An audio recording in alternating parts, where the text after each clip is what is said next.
Telangana assembly సమావేశాలు ఇవాళ ఉదయం 10 గంటలకు తిరిగి ప్రారంభం కానున్నాయి. ఈ సమావేశాల్లో ప్రభుత్వం అత్యంత కీలకమైన 2 బిల్లులను సభలో ప్రవేశపెట్టనుంది. సంబంధిత శాఖల మంత్రులు ఈ బిల్లులను ప్రవేశపెట్టిన అనంతరం వాటిపై చర్చ జరగనుంది. అనంతరం ఇటీవల ప్రభుత్వం ప్రవేశపెట్టిన వార్షిక బడ్జెట్పై సుదీర్ఘ చర్చ కొనసాగనుంది. బడ్జెట్ కేటాయింపులు, నిధుల మళ్లింపు, ప్రతిపక్షాల విమర్శల నేపథ్యంలో అసెంబ్లీ సమావేశాలు వాడివేడిగా సాగే అవకాశం కనిపిస్తోంది.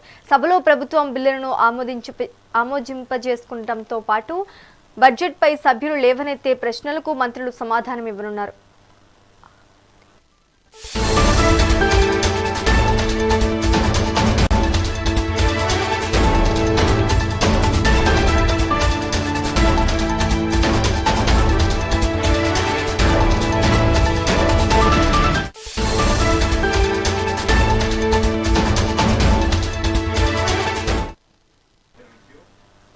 తెలంగాణ అసెంబ్లీ సమావేశాలు ఇవాళ ఉదయం 10 గంటలకు తిరిగి ప్రారంభం కానున్నాయి. ఈ సమావేశాల్లో ప్రభుత్వం అత్యంత కీలకమైన 2 బిల్లులను సభలో ప్రవేశపెట్టనుంది. సంబంధిత శాఖల మంత్రులు ఈ బిల్లులను ప్రవేశపెట్టిన అనంతరం వాటిపై చర్చ జరగనుంది. అనంతరం ఇటీవల ప్రభుత్వం ప్రవేశపెట్టిన వార్షిక బడ్జెట్పై సుదీర్ఘ చర్చ కొనసాగనుంది. బడ్జెట్ కేటాయింపులు, నిధుల మళ్లింపు, ప్రతిపక్షాల విమర్శల నేపథ్యంలో అసెంబ్లీ సమావేశాలు వాడివేడిగా సాగే అవకాశం కనిపిస్తోంది. సభలో ప్రభుత్వం బిల్లులను ఆమోదింపజేసుకోవడంతో పాటు బడ్జెట్పై సభ్యులు లేవనెత్తే ప్రశ్నలకు మంత్రులు సమాధానం ఇవ్వనున్నారు. ఇక ఇదే అంశానికి సంబంధించి మరింత సమాచారం మా కరెస్పాండెంట్ ఉషా అందిస్తారు. ఉషా, చెప్పండి.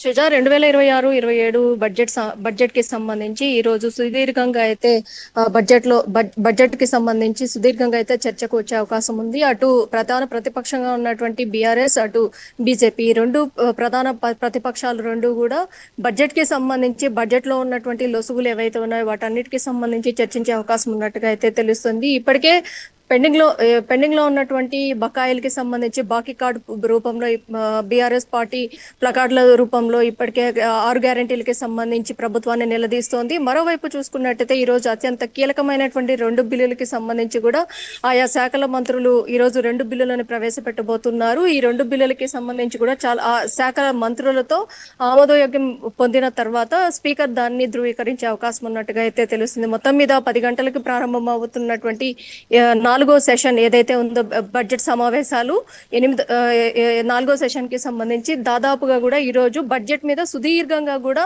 అటు ప్రధాన పార్టీలతో పాటు ప్రతిపక్ష పార్టీలు రెండు కూడా చాలా వరకు కూడా వాడివేడిగా కూడా ఈ రోజు చర్చలు జరిగే అవకాశం ఉన్నట్టుగా అయితే తెలుస్తుంది. బడ్జెట్ లో చాలా వరకు కూడా నిరుద్యోగ యువతను, అలాగే పథకాలకి సంబంధించి పెండింగ్ లో ఉన్నటువంటి పథకాలకి సంబంధించి కావచ్చు, ఇతర అంశాలని చాలా వరకు కూడా ప్రతిపక్షం చాలా వరకు కూడా లేవనెత్తే అవకాశం ఉన్నట్టుగా అయితే తెలుస్తుంది. మొత్తానికి చూసుకున్నట్టయితే అటు బీజేపీ కూడా చలో అసెంబ్లీకి పిలుపునిచ్చింది. బీజేపీ కూడా ముట్టడికి అయితే పిలుపునిచ్చినట్టుగా అయితే తెలుస్తుంది. అనంతరం ఏదైతే అసెంబ్లీ సెషన్ అనంతరం సాయంత్రం కేబినెట్ సమావేశం కూడా ఉండబోతున్నట్టుగా అయితే తెలుస్తుంది. మొత్తం మీద ఈ రోజు జరగబోతున్నటువంటి కీలక సమావేశం, సోమవారం జరగబోతున్నటువంటి బడ్జెట్ సమావేశాలు ఏవేవైతే ఉన్నాయో వీటిలో చాలా వరకు కూడా ప్రధాన అంశాలతో పాటు ప్రభుత్వం వ్యవహరిస్తున్నటువంటి తీరు, అలాగే కేంద్రం మీద చెప్తున్నటువంటి సాకులు, వీటన్నిటికీ సంబంధించి ప్రతిపక్షం కూడా చాలా ధీటుగా కూడా దీనికి స్పందించే అవకాశం ఉన్నట్టుగా అయితే తెలుస్తుంది. చూడాలి ఈ రోజు జరగబోయేటటువంటి సెషన్ లో ఎలాంటి చర్చలు జరగబోతున్నాయి, స్పీకర్ ముందు ఎలాంటి బిల్లులు ఆమోదయోగ్యానికి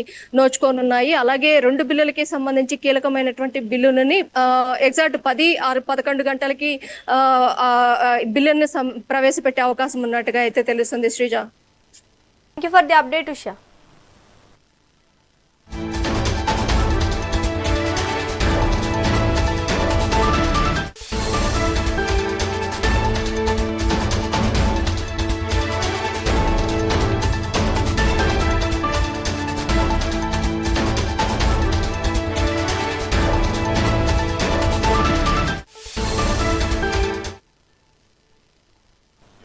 జగిత్యాల శ్రీ సరస్వతి విద్యానికేతం 1990-1991 బ్యాచ్ పూర్వ విద్యార్థుల ఆత్మీయ సమ్మేళనం ఘనంగా జరిగింది. ఈ వేడుకకు KL group chairman Konda Aruna Laxman ముఖ్య అతిథిగా హాజరై విద్యార్థి దశలోని మధుర జ్ఞాపకాలను గుర్తు చేసుకున్నారు. అలాగే పూర్వ విద్యార్థులందరూ కూడా తమ అనుభవాలను పంచుకుంటూ పాత రోజుల్ని మళ్లీ గుర్తు చేసుకున్నారు. క్రమశిక్షణ, పట్టుదలే విజయానికి మార్గాలని ఆయన పేర్కొన్నారు. పాత స్నేహితుల కలయికతో పాఠశాల ఆవరణలో పండుగ వాతావరణం నెలకొంది. మమ్మల్ని పులికింపజేసి